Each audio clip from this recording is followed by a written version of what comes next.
ಶ್ರೀಗುರುಭ್ಯೋ ನಮಃ. ಕಾಂತಾಯ ಕಲ್ಯಾಣಗುಣೈಕಧಾಮ್ನೇ ನವದ್ಯುನಾಥಪ್ರತಿಮಪ್ರಭಾಯ ನಾರಾಯಣಾಯ ಅಖಿಲಕಾರಣಾಯ ಶ್ರೀಪ್ರಾಣನಾಥಾಯ ನಮಸ್ಕರೋಮಿ. ಶ್ರೀಮತ್ಸುಮಧ್ವವಿಜಯ ಚತುರ್ಥ ಸರ್ಗದಲ್ಲಿ 53ನೇ ಶ್ಲೋಕ. ಅತ್ರ ಜನ್ಮನಿ ನ ಯತ್ ಪಠಿತಂ ತೇ ಜೈತ್ರಭಾತಿ ಕಥಮಿತ್ಯಮುನೋಕ್ತೆ ಪೂರ್ವಜನ್ಮಸು ಹಿ ವೇದಪುರೇದಂ ಸರ್ವಮಿತ್ಯಮಿತ ಬುದ್ಧಿರುವಾಚ. ಅತ್ರ ಜನ್ಮನಿ ನ ಯತ್ ಪಠಿತಂ ತೇ ಜೈತ್ರ ಭಾತಿ ಕಥಂ ಇತಿ ಅಮುನಾ ಉಕ್ತೆ ಪೂರ್ವಜನ್ಮಸು ಹಿ ವೇದ ಪುರಾ ಇದಂ ಸರ್ವಂ ಇತಿ ಅಮಿತ ಬುದ್ಧಿ ಉವಾಚ. ಜೈತ್ರ ಅಂದರೆ ಜಯಶೀಲರಾದ ಪೂರ್ಣಪ್ರಜ್ಞಾಚಾರ್ಯರೇ ಹಾಗೆ ಅಂತ ಅಚ್ಯುತ ಪ್ರಜ್ಞರು ಪೂರ್ಣಪ್ರಜ್ಞಾಚಾರ್ಯನ ಕೇಳ್ತಾರೆ. ಅಂದರೆ ಏನಾಗಿತ್ತು, ಭಾಗವತದ ಶ್ಲೋಕದಲ್ಲಿ ಒಂದು ಚರ್ಚೆ ಅಂತ ಬಂದಾಗ ಆಚಾರ್ಯರು ಪಂಚಮಸ್ಕಂದ ಸಂಪೂರ್ಣ ಭಾಗವನ್ನು ಹೇಳಿ ಅದರ ಅರ್ಥವನ್ನು ಕೂಡ ಹೇಳಿದರು. ಆದರೆ ಒಂದು ಗ್ರಂಥದಲ್ಲಿ ಅನೇಕ ಪುಸ್ತಕಗಳು ಇತ್ತು, ಅದರಲ್ಲಿ ಒಂದು ಪಬ್ಲಿಕೇಶನ್ ಮಾತ್ರ ಸರಿಯಾಗಿತ್ತು. ಆಚಾರ್ಯರು ಹೇಳಿದ ಕ್ರಮ ಅಲ್ಲಿ ಸರಿಯಾಗಿ ಇತ್ತು ಹಾಗೆ ಅಂತ. ಅದರಿಂದ ಶಿಷ್ಯರೆಲ್ಲ ಹೇಳಿದರು ಅಚ್ಯುತ ಪ್ರೇಕ್ಷರಿಗೆ, ಈ ಒಂದು ಪುಸ್ತಕದಲ್ಲಿ ಪೂರ್ಣಪ್ರಜ್ಞಾಚಾರ್ಯರು ಹೇಳಿದ ಪ್ರಕಾರ ಸರಿಗಿದೆ ಪಾಠ ಹಾಗೆ ಅಂತ. ಅಚ್ಯುತ ಪ್ರೇಕ್ಷರಿಗೆ ಆಶ್ಚರ್ಯ, ಹೇಗಿದು ಸಾಧ್ಯ ಹಾಗೆ ಅಂತ. ಪೂರ್ಣಪ್ರಜ್ಞಾಚಾರ್ಯರನ್ನೇ ಪ್ರಶ್ನೆ ಮಾಡ್ತಾರೆ. ಏನಂತ?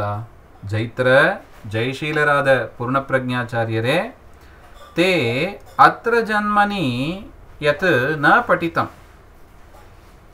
ಅವರು ಈಗಿನ್ನೂ ಸನ್ಯಾಸ ತಗೊಂಡು ಬಂದಿದ್ದಾರೆ ಆಚಾರ್ಯರು. ಅದರಿಂದ ಈ ಜನ್ಮದಲ್ಲಿ ವೇದಗಳು, ಪುರಾಣಗಳು, ಮಹಾಭಾರತ ಯಾವುದೂ ಓದೇ ಇಲ್ಲ ಅವರು. ಅಂದರೆ ಅಚ್ಯುತ ಪ್ರೇಕ್ಷರಂತೂ ಯಾರಿಗೂ ಪಾಠ ಹೇಳಿಲ್ಲ, ಅವ್ರಿಗೇನೋ ಸ್ಪಷ್ಟ ಆಗಿಲ್ಲವೋ ಏನೋ. ಹಾಗಿರುವಾಗ ಈ ಜನ್ಮದಲ್ಲಂತೂ ಓದಿಲ್ಲ.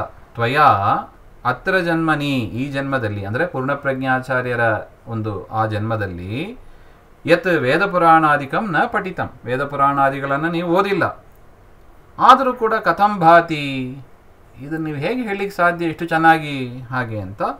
ಇತಿ ವಚಸಿ ಅಮುನಾ ಗುರುಣಾ ಉಕ್ತೆ, ಈ ರೀತಿಯಾದ ಮಾತುಗಳನ್ನು ಗುರುಗಳಾದ ಅಚ್ಯುತ ಪ್ರೇಕ್ಷರು ಕೇಳಿದಾಗ ಅಮಿತ ಬುದ್ಧಿ, ಮಿತ ಬುದ್ಧಿ ಇಲ್ಲ ಅಮಿತ ಬುದ್ಧಿ, ಅಮಿತ ಬುದ್ಧಿಯುಳ್ಳ ಪೂರ್ಣಪ್ರಜ್ಞಾಚಾರ್ಯರು ಹೇಳ್ತಾರೆ, ಇದಂ ಸರ್ವಂ ಪೂರ್ವಜನ್ಮಸು ವೇದ ಪುರಾ ಇತಿ ಉವಾಚ.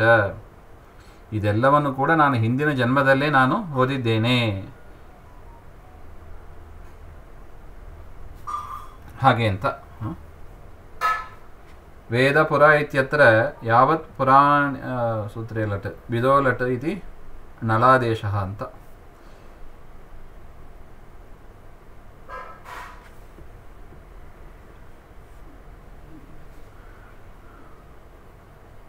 ಹಿಂದಿನ ಜನ್ಮಗಳಲ್ಲಿ ನಾನು ಇದನ್ನೆಲ್ಲ ಓದಿದ್ದು, ಈ ಜನ್ಮದಲ್ಲಿ ಓದದೇ ಇರಬಹುದು, ಆದರೆ ಹಿಂದಿನ ಜನ್ಮದಲ್ಲಿ ಓದಿದ್ದು ಅಂತ.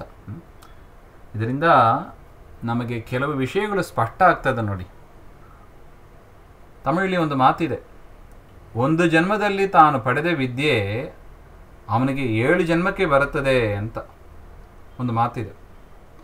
ಅದೇ ರೀತಿಯಾಗಿ ಆಚಾರ್ಯರ ನೋಡಿದರೆ ಒಂದು ಯಾವುದೋ ಜನ್ಮದಲ್ಲಿ ಪಡೆದದ್ದು ಈ ವೇದ ಪುರಾಣಗಳನ್ನೆಲ್ಲ ಅದು ಜನ್ಮ ಜನ್ಮಕ್ಕೆ ಹಿಂಬಾಲಿಸ್ಕೊಂಡು ಬರ್ತದೆ. ನಾವೇನೋ ಬ್ಯಾಂಕಲ್ಲಿ ಡೆಪಾಸಿಟ್ ಮಾಡಿ ಇಟ್ಟಿರ್ಬೋದು, ರಿಯಲ್ ಎಸ್ಟೇಟು ಪರ್ಚೇಸ್ ಮಾಡಿ ಇಟ್ಟಿರ್ಬೋದು, ಯಾವುದು ನಮ್ಮ ಜೊತೆಗೆ ಬರಲ್ಲ ನೋಡಿ. ನಮ್ಮ ಜೊತೆಗೆ ಬರೋದು ಯಾವುದು? ನಾವು ಪಡೆದ ಜ್ಞಾನ 7 ಜನ್ಮಕ್ಕೂ ಬರುತ್ತದೆ ಅಂತಾರೆ ನೋಡಿ. ಆಚಾರ್ಯರ ಸಿದ್ಧಾಂತ ತಮ್ಮ ಜೀವನದಲ್ಲಿ ತಾವು ತೋರಿಸಿದ್ದಾರೆ ನೋಡಿ. ಆ ಜನ್ಮದಲ್ಲಿ ಅವರು ವೇದ ಪುರಾಣ ಯಾವುದು ಓದಿದವರಲ್ಲ, ಆದರೂ ಕೂಡ ಹೇಳಿದರು ಅಂದರೆ ಒಂದು ಜನ್ಮದಿಂದ ಇನ್ನೊಂದು ಜನ್ಮಕ್ಕೆ ಬರುವಾಗ ನಮಗೆ ಮನಸ್ಸು ಟ್ರಾನ್ಸ್ಫರ್ ಆಗ್ತದೆ, ಅದೊಂದು ಸ್ಪಷ್ಟತೆ ಆಗ್ತದೆ. ಹೋದ ಜನ್ಮದಿಂದ ಹೋದ ಜನ್ಮಕ್ಕೂ ಈ ಜನ್ಮಕ್ಕೂ ಇರುವ ಕನೆಕ್ಷನ್ ಯಾವುದು? ಮನಸ್ಸು. ಆ ಹಿಂದಿನ ಜನ್ಮದ ಮನಸ್ಸೇ ಈ ಜನ್ಮದಲ್ಲೂ ಇರುತ್ತದೆ ನಮಗೆ.